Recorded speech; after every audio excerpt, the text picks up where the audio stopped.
Hey Wisecrack, Michael here to talk about the Falcon and the Winter Soldier. The show is interesting to say the least in how it explores the moral gray areas within the Marvel Universe. And plenty has been written about John Walker, Isaiah Bradley, and Sam's quest to claim the shield. But while the show seems to be first and foremost asking questions about Captain America's legacy, we thought something more was going on here. That something is an exploration of how the law works, specifically what happens in the gray area between inside and outside the law, and what that means for superheroes and refugees alike. We'll explain in this philosophy of the Falcon and the Winter Soldier, and spoilers ahead for the MCU. Now, this show is about a lot of things: American militarism, trauma, and racism, but perhaps no theme can help illuminate the series as a whole more than one: refugees. The GRC, they're doing the best they can to get things up and running smoothly post-blip. Reactivating citizenship, social security, healthcare, basically just managing resources for the refugees who are displaced by the retirement. That is, we can figure out how Psycho Captain America, Isaiah Bradley, and all this very deliberate talk of borders— Heads up, you're about to fly into Libyan airspace, and I assume they have a problem with that. —all come together in the figure of one refugee named Carly Morgenthau. How many times do we have to pay with our lives just to be citizens of this goddamn planet? Carly and the Flag Smashers are refugees displaced in the aftermath of the blip. Though they share much in common with millions of refugees in the world today, it might be illustrative to compare their plight to a specific historical moment after the First World War. For that, we have to turn to philosopher Hannah Arendt, who argued that the definition of a refugee changed dramatically during and between the two world wars. In her essay, We Refugees, about her own exile as a German Jew, she writes, "A refugee used to be a person driven to seek refuge because of some act committed or some political opinion held. Well, it is true we have had to seek refuge, but we committed no acts, and most of us never dreamt of having any radical political opinion." Compare that to this moment. We're not refugees, for we have nothing to seek refuge from. We're internationally displaced persons. While Carly and co. might be on the run for actual acts of terrorism, we learn that their original displacement had nothing to do with any action on their part, but rather the reappearance of billions of people. The GRC care more about the people who came back than the ones who never left. They're not unlike the millions of refugees during and after World War I, including Belgians, Armenians, Russians, and Jews. This refugee crisis had a profound political effect across the European continent, but not exactly for the reasons you'd think. Millions found themselves stripped of the legal protection of their old homes while also being denied protections in their new homes. In fact, as Arendt notes, some were literally better off by committing crimes, since even criminals were guaranteed certain rights while a stateless person was not. What all this had proved for Arendt was just how inadequate Europe's celebrated human rights were. The plight of Carly and her fellow refugees evokes the French migrants in the early 1900s, who the government relied on in times of economic need. Many of those migrants would be expelled after they were no longer needed, and mixed with waves of refugees after 1935, Arendt notes. And well, it's pretty spot on. For 5 years, people have been welcomed into countries that have kept them out using barbed wire. There were houses and jobs. Folks were happy to have people around to help them rebuild. It wasn't just one community coming together, it was the entire world coming together. And then boom, just like that, it goes right back to the way it used to be. Of course, in Falcon and the Winter Soldier, the solution is to repatriate people, to move them back where they came from. It's even in the name, Global Repatriation Council. But like Europe after World War I, repatriation isn't so easy. Arendt notes how in trying to return the stateless to their country of origin, many were simply undeportable. These were people who could not claim the right to reside in any other country.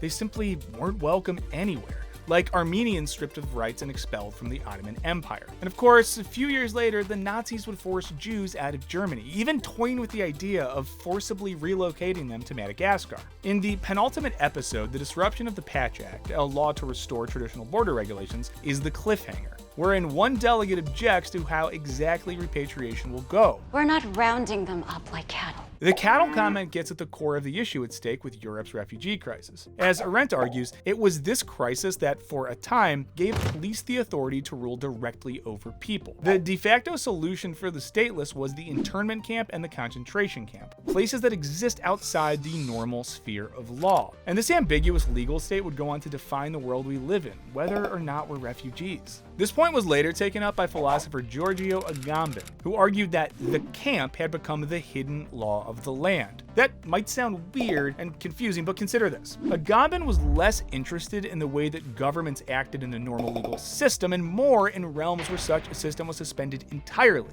There is no better example of this, according to Agamben, than the internment camps where people with little or no legal standing were forcibly placed. But if we're looking for how the law is suspended in the Marvel Universe, we need to look no further than, well, most of the cast of our show. It's fitting that Falcon and the Winter Soldier begins by teasing the classic action trope. The rules and regulations will get in the way of catching the bad guys. In this case, Falcon needs to catch some criminals before they cross a national border and create an international incident. Sam, we gotta fall back! We gotta call it off! We gotta find another way! But Sam, ever the patriot, saves the day while respecting international law, so the law prevails, right? And what I have to imagine is incredibly deliberate, however. The rest of the show really wants us to question what it means for Americans to be running around as world police. 2 weeks ago, we're prepping the team for a special ops mission in Chile. Are they acting within legal boundaries? Who knows? So I don't know how jurisdiction works here, but I don't have to place you under arrest. This, for Agamben, is the point of modern sovereignty. The ability to suspend the law, to create a state of exception. While this is clear in the sovereign's ability to construct internment camps, i.e. spaces of exception, the idea of policing is another illustrative example. The marketing of the Gulf War as a police operation, he writes, cannot be dismissed as cynical marketing from politicians, but a clue about how sovereignty works. And at least in Falcon and the Winter Soldier, most of what happens is not portrayed as war, even if the literal military is doing it, but rather an act of policing.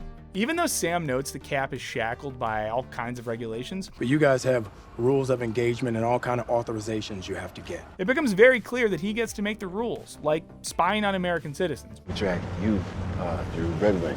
You hacked my tech? Sorry, it's not exactly hacking. It's government property.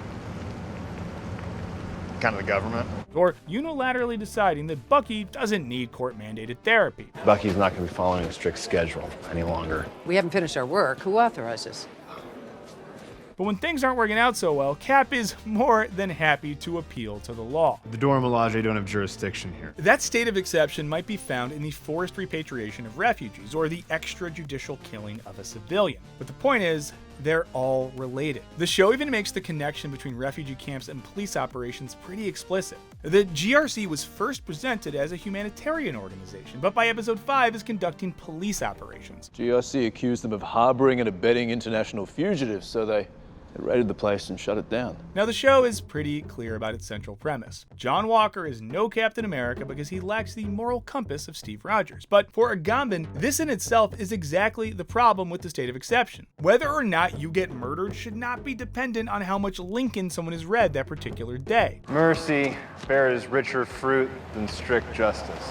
Also, the people in that scene are getting sent to Avengers Gitmo. Confirming that prisoners have cleared final process. We are transporting them to the raft. Whether or not atrocities are committed in a camp is not up to the law, but the civility and ethical sense of those running it. The same can be said for the Avengers, who police the globe on behalf of, well, themselves. The difference between good Captain America and evil Captain America Captain America is totally dependent on the ethics of the person who holds the shield. The serum never corrupted Steve. Touché. But there has never been another Steve Rogers, has there? But either way, they operate by creating the exception. And as Agamben and Arendt note, it was this logic which defined Nazi totalitarianism. Where law has been fully suspended, anything is possible. Now, you might be saying, well, actually, John Walker was sanctioned for his actions. Rule of law maintained. And in a sense, that's true. But Walker's defense is that he's no different than the larger organization that trained him. I only ever did what you asked of me, what you told me to be and trained me to do, and I did it. And I did it well. It's worth asking, did Walker lose his title because he broke some rule or law, or because it became a PR nightmare? I don't know about you guys, but I really don't think the connection between the Avengers, refugees, and Nazism is accidental. Not that the showrunner's necessarily been reading Arendt, but the series seems keenly self-aware. Prominent scenes take place in front of stained glass resembling Stars of David. One of the Flag Smashers brings up his Nazi-resisting roots. My grandfather, Lucas, He was a World War II resistance fighter. And Zemo explicitly links Nazi eugenics to the Avengers. She's a supremacist. The very concept of a super soldier will always trouble people. It's that warped aspiration that led to Nazis, to Ultron, to the Avengers. In light of Agamben, we might consider how this vaguely defined supremacist ideology is the creation of a being built to lord over other beings, to enforce the law or suspend it based on their own judgment. It, of course, seems very related to a character we haven't explored yet, Isaiah. The super soldier is a black American stripped of his rights and subjected to medical experimentation reminiscent of the Tuskegee syphilis experiments. He, too, comes to learn what violence outside the law means in the figure of the Klan. The famous 332 fight for this country, only to come home to find crosses burned on their lawn. And when he becomes a problem for the government, they simply erase his story. You won't believe jail was my fault because you got that white man's shield. They were worried my story might get out.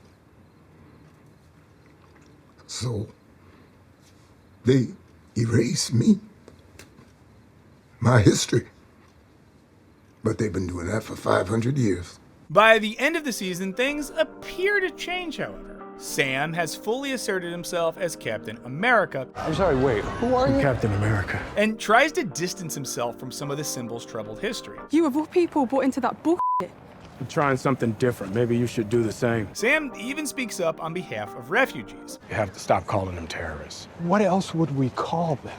Your peacekeeping troops carrying weapons are forcing millions of people into settlements around the world, right? What do you think those people are going to call you? Obviously, the show would like to tell us things are different. Sam is a more compassionate Cap who knows we have to do better. Every time I pick this thing up, I know there are millions of people out there who are going to hate me for it. Yet I'm still here. No super serum, no blonde hair or blue eyes. The only power I have is that I believe we can do better. But it's worth asking if this isn't about doing better. It's the very system, as Agamben would note, where the exception has become the rule, where anything is possible outside the law. And that doesn't seem to have changed. But what do you guys think? Is this a step in the right direction, or is Marvel pulling their punches? Before you go, you might not know this, but we've made a bunch of videos on MCU properties. So you can check out our look into the philosophical paradox of WandaVision, or look into Thor Ragnarok's take on history. Or if you want to binge it all, we made a special playlist just for you. Big thanks to our patrons for all your support.